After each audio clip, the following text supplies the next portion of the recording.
kuno asi miga roti kuno general jagama kello yechan isa akka beektan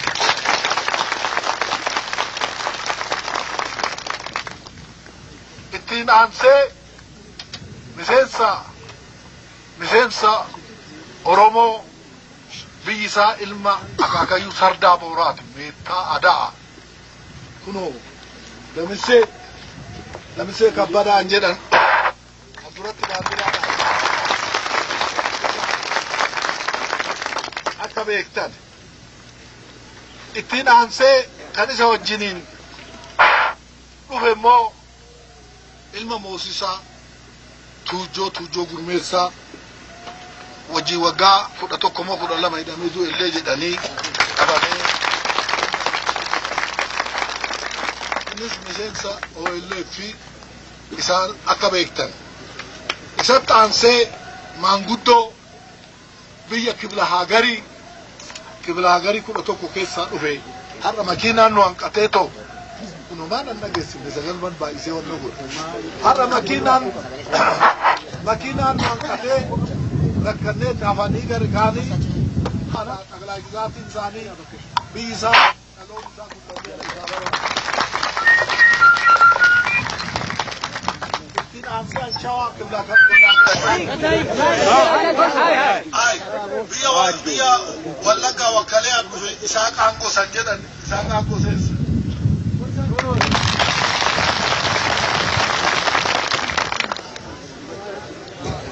barsiisee rasa ittiin aansee immoo Dr. Firrisaa Moggaa jedhu Moggaa Firrisaa jedhu Dr. Moggaa Firrisaa jedhu abeeraansaa Moggaa Giddabaratcheenus onnaa mana tamaarii kana nuudee asitti sibsabaa goonus miseensa Maccaa fi Tuulamaatiin wajjin makaraa argaa an ba'e amma doktorii ta'eeraa innis Jimmaa dhufe Jimma wakkalaa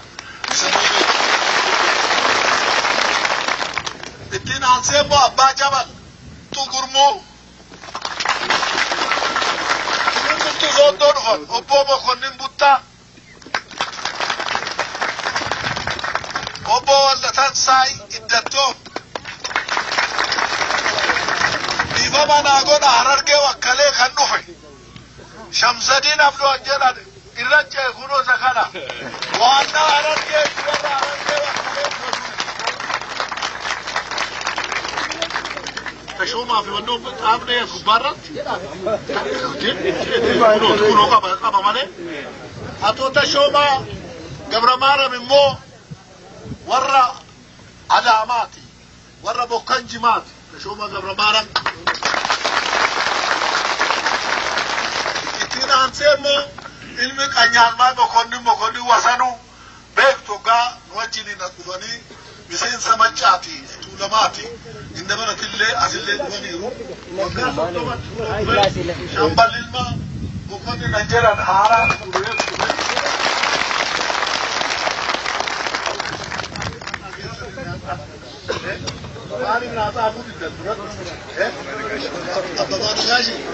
Abbabaa Nagaashan jedhan immoo gullalleedhaa dhufanii isaanis immoo warra kunoo warra guddaa duulaa fa'i karaa tokko immoo warra Mokonnin Wasanuutiin illee firummaa walirraa qabu biyyi hundumaa karaa hundumaa makaa qabaa inni immoo kunoo isa kanaan beeka isaan duuba gaa waan xinnoo ishiin isinii ibsa sa'aatiin nutti dheera waan xinnoo tokkoon isinii ibsa iseen dheeressu majammara yaadatee burruusaa Oromoo keessaa Oromoo Cobii keessaa yaadatee burruusaa Raas Goobana maqaa isaatiin naa dhaabaa jedhee tan kana dhatuun jedhu anayyuu na qabanii na hidhaniiti manni tamaarii kunis maqaa malee hafee lafti kunan kooti mana tamaarii kanaaf karaa jalduu kanaafan hidhame hin beektu sinin numtu mabara Maccaaf Tuulamaa dhaabee majammaraan himaatii an jammarre jeneraal Jaagamaa halaafii gooneeti waraqanni kun waan seexaa duubeetti xaafameetu mana kiyyaa argame amma jeneraal Jaagamaan halaafii ta'anii karaa kan akka hojjeessisan oolon kam irraa maginda baratitti halaafi ta'e akka hojjetu ani abaanii keessatti ta'eetan dajjaamaa mangistuu faa dajjaamaa zawdee xila'uun faa dajjaamaa kidaana maaran faa dajjaamaa shinquu sillaasee faa maalii godhe sidaama oromootun jedhin utuun layyeeyin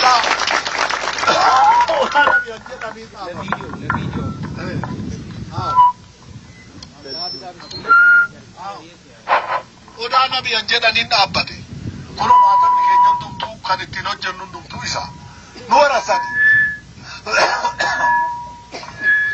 waan hojjennan dumtuu kana waraqanni kun immoo seexaaduu beektan xaafe qabanna hoo jedhe nuti gazzaba keenya baafnee karaa makiinaa hojjisiifnaa jedhe tokkos immoo jira yootiidhaanu jira inni seenyu Hayilamaariyaam Goobanaat akkana jedhedhanii marsinaa deebisan kaasaa kanaa Hayilamaariyaam Goobanaa asii tamaaree baheet karaa jaldu hojjete han asiin gahe ilma Hayilamaariyaam Goobanaa faayidaa tokkicha iyyuu qabdan hin baddu hoo faayidaa qabaachuu baattan hoo wal beekuu baattan yoo wal goomattan hoo tokko taatan malee adaraa keessa nanan isin kana dubbiin koo baay'eedha dandeen dhumtan namni dubbatu baay'eetu jira karaan namaa dhiisa hadaraan isinin jedhaa ulfaadhaa waan na dhaggeeffattaniif baay'ee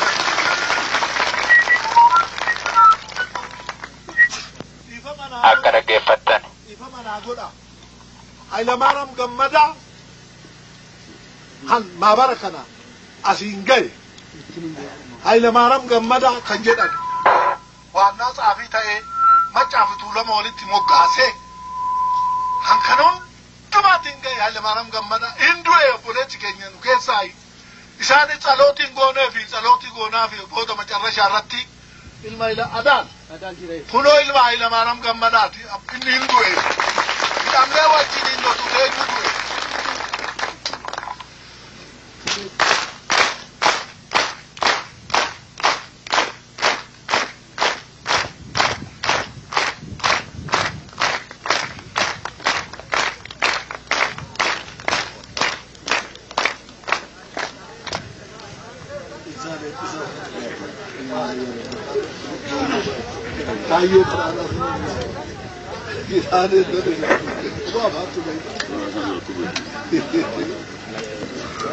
Egaa tokko mee sagalee walii galfadhaa obbo Damisseen amma gaa haasaa calqabu.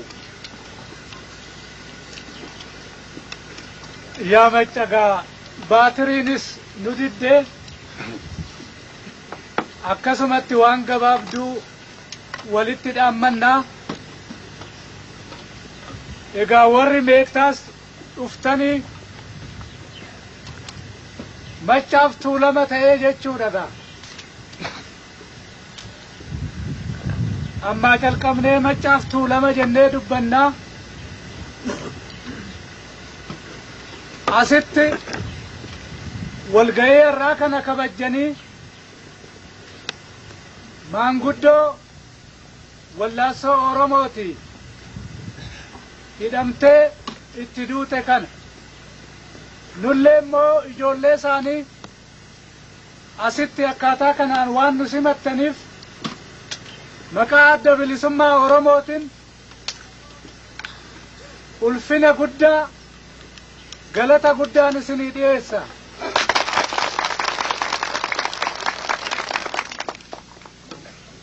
Egaa akka abbaan keenya koloneel Alamuun jedhanitti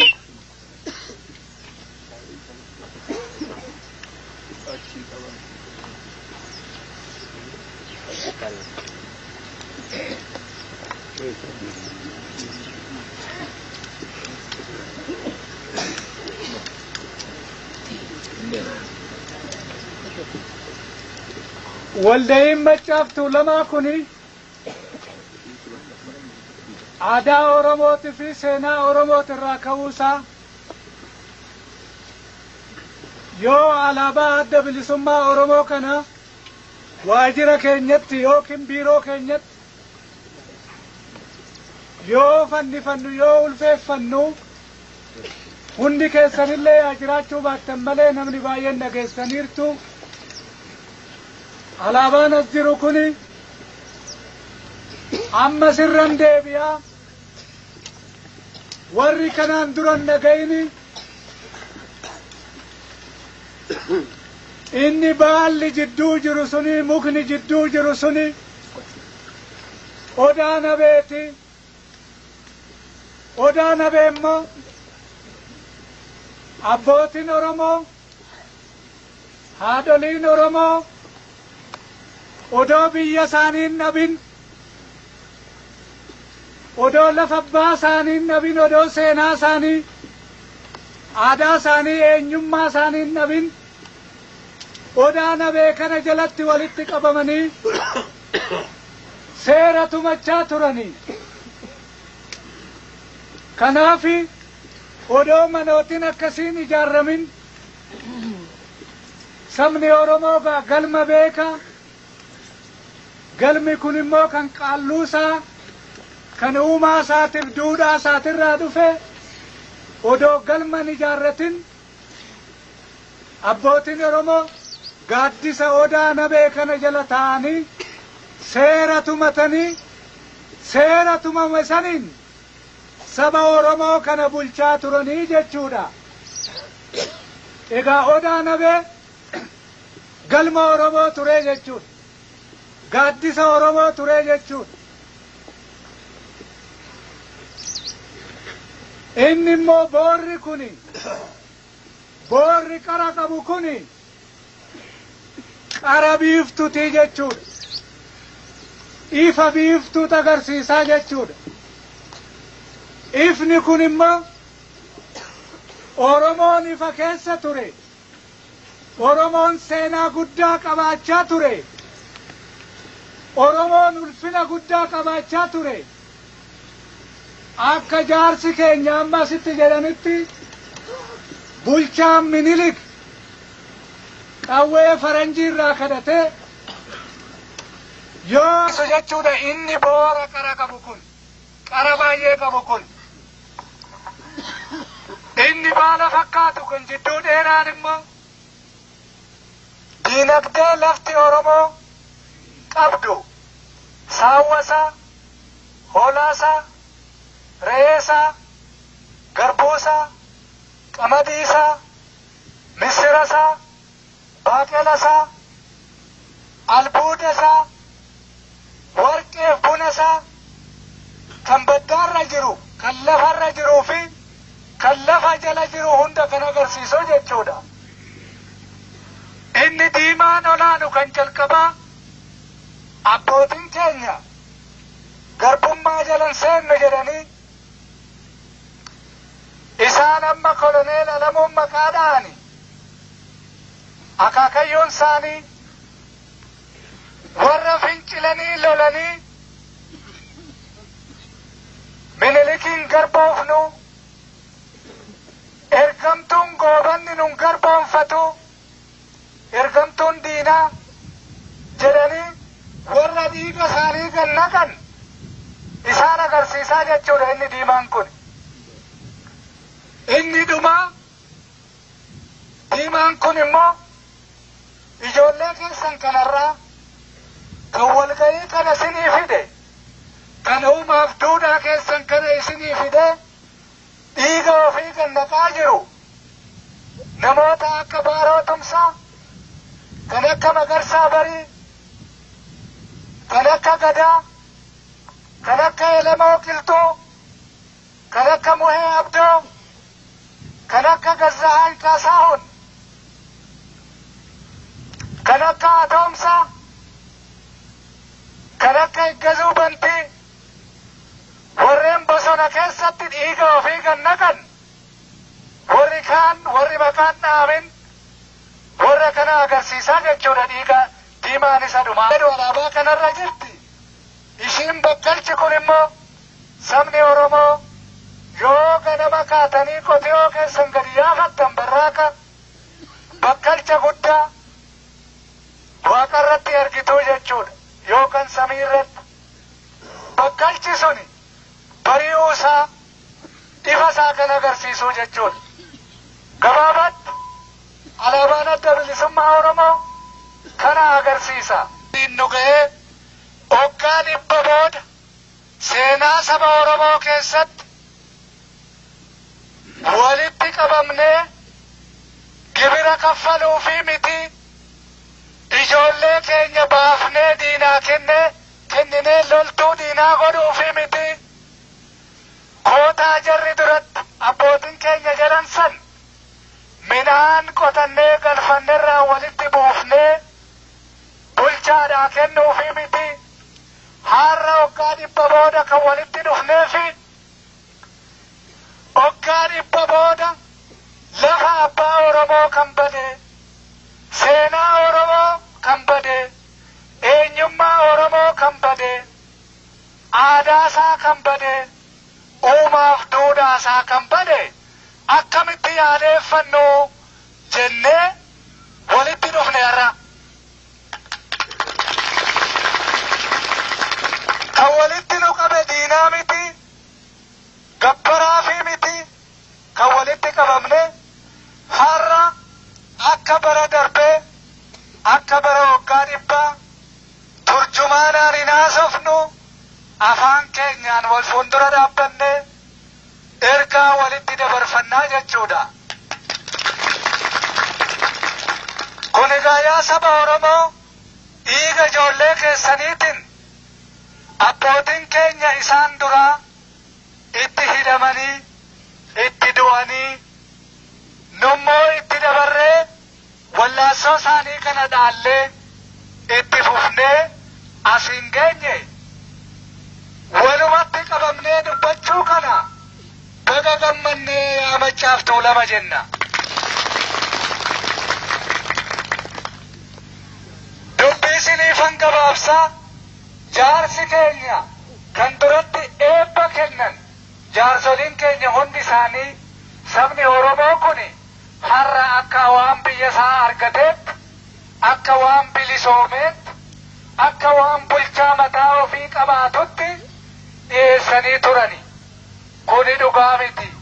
Sabni Oromoo har'a biyya isaa deeffachuudha, uumaa isaa deeffachuudha, eenyummaa isaa deeffachuudha, seenaa isaa deeffachuudha wallaansoo godhaa jira, du'aa jira, ajjeesaa jira malee biyya isaa dhuunfatee Oromiyaa harka isaa hin galfanne.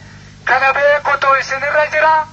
Kanaaf jaarsoliin Machaaf Tuulamaa har'a gorsaan beekumsa keessaniin ijoollee keessan kan kanaan dura loltuu diinaatti ramaddanii akka kootaa akka midhaanii safartanii diinaa lolchiiftan san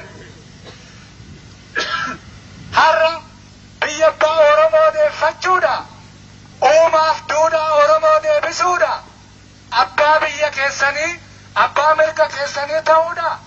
Ijoolleen keessan qawwee Oromoo yaa baattu, qawwee Oromoo yaa qabattu. Kana isinii dabarsuu barbaannaarra. Ijoolleen Machaaf Tuulamaa, ijoolleen Oromiyaa kan kutaa 11 har'a Eertiraa dhaqxee du'uun ishiirra hin jiru. Tigraay dhaqxee du'uun ishiirra hin jiru. Qawwee buna keenyan bitame, qawwee warqee keenyan bitame, qawwee saawwa keenyan bitame, qawwee isin qottanii gabbartanii bulchaa kennitaniin kan bitame. Ilmaan Oromoo ofii ishiitii qawwee ofii bitattee, qawwee ofii baattee, meeshaa diinaa taate, massaaraa diinaa taate har'a biyya ormaatitti hin dhumtu.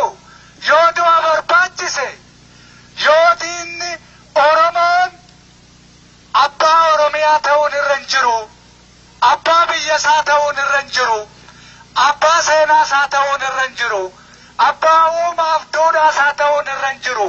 Har'a silmi Oromoo garboomee gola rafee faandoo harree keessa rafee gabbartuu ta'ee saawwa isaa odoon elmatin ormi elmee fi ormi dhugee inni zayita bitatee dhadhaa diinatti gurguree jiraachutu irra jira. Warri jedhan yoo jiraatani qawween warqee Oromootiin bitame, kan buna Oromootiin bitame, ijoolleen Oromoo kana baattee Oromiyaa kan ofii godhattee jechuudha.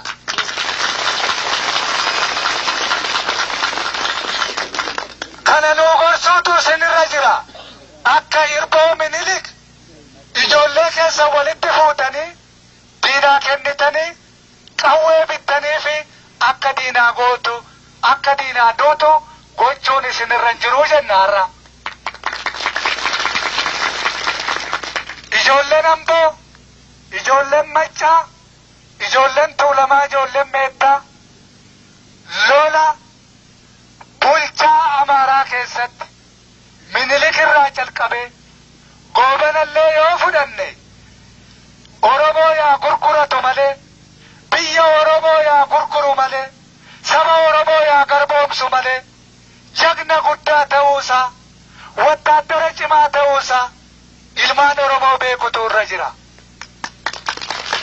Ijoolleen Maccaarra loltuu Haayila Sillaasee keessatti, loltuu Dargii keessatti, Xoor Saraayita isaanii keessatti jechuudha. Kan beekamte. Diinnuu hin beeka kana. Garuu ijoolleen Amboo, ijoolleen Maccaa, ijoolleen Jalduu, ijoolleen Meettaa har'a loltuu diinaa keessatti qaxaramanii warra biraatii du'uu odoo hin ta'in mirga Oromooti, Oromiyaadha, lafa abbaa Oromooti. Jagnummaa isaanii kana nutti haa agarsiisanii har'a jennaar. Kanaafi adda bilisummaa Oromoo dhaamsa lamaan tokko isinii qaba. Kanuman isinii fidee dhufu. Kana dura waa tokkon isinitti hima. Har'a biyya kutaa 11 kan Oromiyaa keessatti dhiigni ijoollee Oromoo gannammaa jira. Dhiigni abbootii Oromoo gannammaa jira. Arsii keessatti nama du'e ajjeesanii qalanii reeffa fannisaa jiru. Karri isaa saawwi isaa saabamaa jira. Asuma ollaa keessanitti Meettaa yoo dhaqxan naannoo Finfinneetti horiin namaa saamamee qalamaa jira. Dheengadduma kana Wallaggatti galaa loltuu adda bilisummaa Oromooti Finfinnee gadi ergine karaatti itti marsanii ijoollee nagaan galaa feetee deemtu karaatti nu harkaa fixani, nu harkaa ajjeesani, galaa waraana keenyallee hin saamani. Har'a Tigraay nagaa qaba, Gondar nagaa qaba, Goojjam nagaa qaba. Biyyi Sameen Shawaa jedhamu kun nagaa qaba. Biyyi kanaa olii nagaa qaba. Biyyi nagaa hin qabne hoo jiraate biyya Oromooti, biyya Walaayitaati, biyya Kambaataati, biyya Sidaamaati. Biyyi kun nagaa hin qabu. Sidaamaa yoo jennu isa dur beeknu miti. Warri gurrooleen sanyii keenya kan Sidaamoo jiran Sidaamaa warra jedhamee waamaman isinii hima. Amaara miti. Kuni biyya sanitti maaliif nageenyi dhaabbate? Biyya Oromootti maaliif qawween dhukaa yoo jenne? Diinni saba Oromoo diinagdee isaati. Warri warqee keenya saamuu barani, warri buna keenya saamuu barani, warri garbuu keenyan qanani'ani, warri qamadii keenyan qanani'ani, warri saawwa keenya ilmanii dhadhaa keenya nyaatani. Har'allee nagaan sabni Oromoo kuni biyya itti dhalate, biyya abbaa isaati, biyya akaakayyoo abaabayyoo isaati, rabbitu kenneefi malkaa isaati, tulluu isaati. Sabni kun biyya isaa nagaan jiraachuudha. Mirga qabaanuun hin jedhan har'allee. Qawwee baatanii biyya keessa deemanii nutti dhukaasu. Amma yoo dhufnu kanallee caakkaan Maccaa, caakkaan Jalduu, ijoollee Jalduutii miti kan qawwee baatee keessa deemu. Ijoollee keessanii miti. Warra biraatu qawwee baatee keessa deema. Sabni Oromoo wanti tokko ifatti beekamuun kan irra jiru. Nuyi saba biraa bituun barbaannu, bulchuun barbaannu, lafa namaan barbaannu, diinagdeen barbaannu, kan keenya hin barbaannaa jennaar. Kan keenya namaan kenninu har'aa jalqabee saawwan keenya gaadii ilmamanii warri ilmamaa turan sabni Oromoo saawwa ofii haa ilmatu, qamadii ofii haa nyaatu, garbuu ofii haa nyaatu, farsoo haa godhatu, buna ofii ittiin mana barnootaa haa ijaarratu, karaattiin haa baafatu. Ijoolleen keessan yoo dhufnu abbootii keessan galanne haa ga'u malee karaa irratti ammallee ijoolleen xixiqqoon saawwa eegdi. Kan warra biraa garuu diinagdee keenyaan saamamee warqee keenyaan buna keenyaan manni barnootaa ijaarramee fi ijoolleen ormaa mana barnootaa oolti. Ijoolleen keenya eegee saawwaa qabattee olii gadi deemti. Kanaaf ijoollee keenya barsiifannaa abbaa biyya keenyaa taanaa abbaa diinagdee keenyaati. Warri Tigraayii dhufanis Gondar keessas yoo darban, Gojjam keessa yoo darban, Mansi keessa yoo darban, Maraabeetee keessa yoo darban, saba biyya sanii nama tokko qawwee hin eegsif hidhachiisaa dhufan. Yoo biyya Oromoo seenan qawwee eegsisuutti kaane. Kuni maaliif ta'e? Minilik akka qawween Oromoo harkan seenne barbaadaa ture. Haayile Sillaaseen kanuma itti fufe. Dargiinis abiyyoota baqaasaa yoo ta'e malee, liqamanbaroota isaa yoo ta'e malee, ilmaan Oromoo qawween hidhachiifa. Egaa seenaan kun akkatti inni dhufu laala. Oromoo harka qawween seennaan Oromoon abbaa biyya isaa ta'a. Nu waraanaa kan jedhu sodaa qabu. Ammas warri dhufanii nu ibsisan kun seenaa kanaa wajjin deemuu jechuudha. Akkasitti isaan laallaa jechuudha.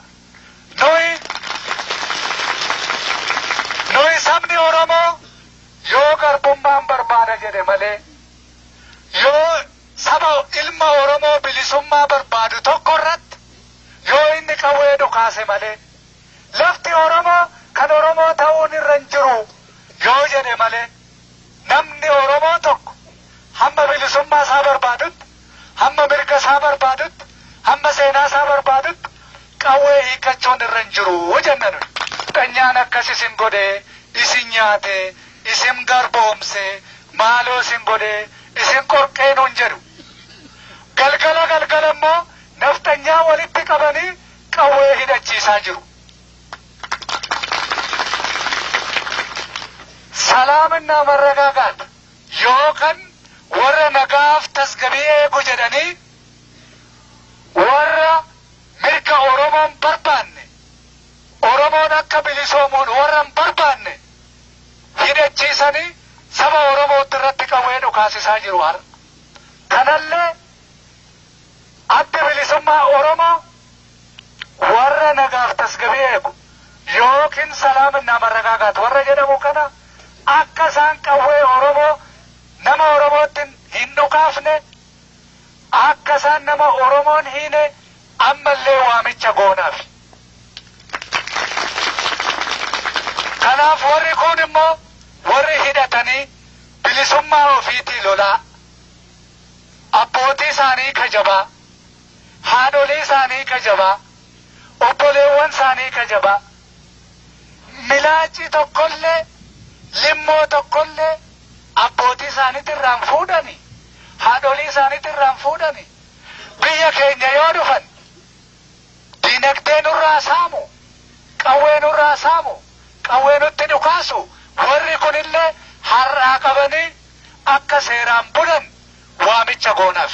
Kadhaqeef lafuma Oromoo kana deebisuudhaaf lafti Oromoo kun waraqaa irratti deebi'eera, awaaja irratti deebi'eera, labsii irratti hojiirra oolchuudha. Gufuu guddaatu deemaa jira. Walaayitaan Oromoon lafa keetirraa lafa Oromootirraa si ari'a jedhu, Tigreedhaan si ari'a jedhu, Amaaraan si ari'a jedhu, Guraageen si ari'a jedhu. Kanaaf nama biyya kanaa hunda walitti qabanii adda tokko dhaabanii akka Oromoon abbaa biyya isaan taane, akka labsiin kun hojiirra hin oolle har'a Oromoo irratti diinummaa guddaa oofaa jiru. Kana eeggadhaati labsii kana hojiirra oolfachuudha. Ijoolleen keessan dargaggoon kan dur Minilikii du'aa turte, kan Haayile Sillaasee du'aa turte, kan Dargii du'aa turte har'a Oromoo fi Oromiyaadhaa yaaduutu jenna dhaamsi adda bilisummaa Oromoo. Dhaamsi adda bilisummaa Oromoo tokko kana. Lammanni maali? Lafti Oromiyaa kan qawwee Minilikiin lafa Amaaraa jala seentee achi jalatti maqaan ishillee namni isaallee odoo hin beekamin waggaa 100 ol turte har'a seeraan diigamtee kan Oromooti jedhamtee seerarratti deebiteerti. Baga gammaddanii isiniin jedhe. Ergaan isinii fide kanuma addi bilisummaa Oromoo hojii isaa fixateera. Hojiin isaa kuni maali? Irran deebi'a, bakka hundatti dubbatama. Tokkoffaa lafa abbaa Oromoo deebisuudhaaf kan inni du'aa daggalatti carraaqaa beelaa kan inni ture kanaaf. Abbootiin keessan warreen akka Koloneel Alamuu, kan akka Jeneraal Taaddasee Birruu, kan akka Hayilamaariyaam Gammadaa, jaarsoliin keenya kan durii kanaaf du'anii kanaaf hidhamani. Dhiigni Maammoo Mazammil kanaaf gandame, kanaaf fannifame. Kanaaf addi bilisummaa Oromoo lafa Oromoo deebisuudha bosona dhaqee seeraan isinii deebiseera. Tokko kana. Lammaffaan seenaa keessan deebisuudhaaf. Sadaffaan aadaa keessan deebisuudhaaf. Afraffaan eenyummaa keessan. Jaarsi keenya tokko duratti yoo waajjira kanatti alaabaa fannifannu maqaallee nu geeddaranii. Tolasaan jibbamee, Badhaasaan jibbamee, Malkaan jibbamee, Ilaalli jibbamee, Kallachi jibbamee, Caaltuun jibbamtee, Meeti jibbamtee, Dureetti jibbamtee, Sandaafeen jibbamtee, Almaazii fi Sannaayi taate. Akkasitti geeddarame. Akkasitti geeddarame. Eenyummaan Oromoo hin bade. Eenyummaan jennu suni kanagaa. Eenyummaan jennu suni kana. Har'aa ka'ee ijoolleen keessan Baqqalaa jechuu dhiiftanii, Asheetuu jechuu dhiiftanii, waan isinii galu tokkoon Malkaa, Ilaala, Sobbooqaa, Caaltuu, Dureetti, Guddataa, Diinagdee jettanii ijoollee keessanii akka maqaa baaftan barbaanna.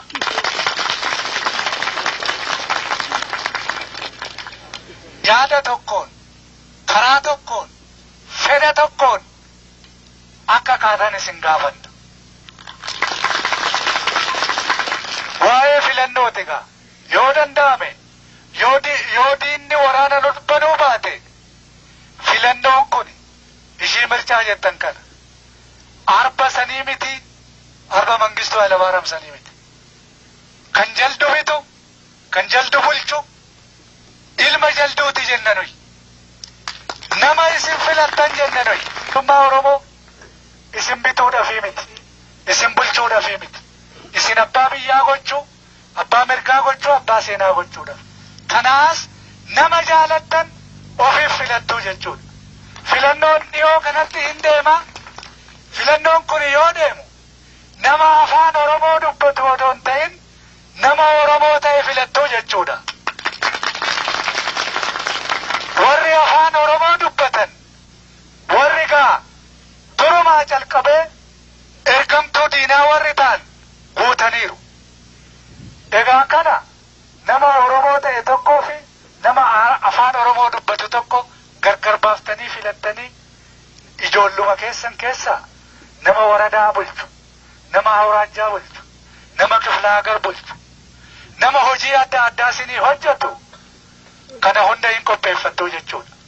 Barmoota asitti bartan kanallee gara fuuldura afaan keessaniin qubee keessaniin bartuu jechuudha.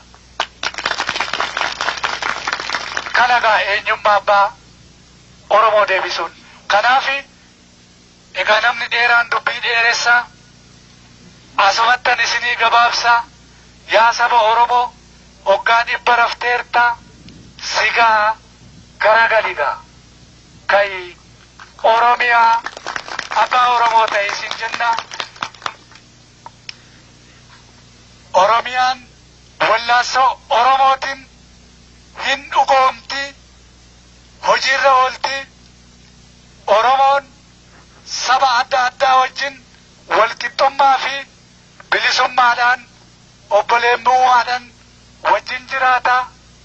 Injifannoon yookiin mooyin kan saba Oromooti. Fayyaa ta'a.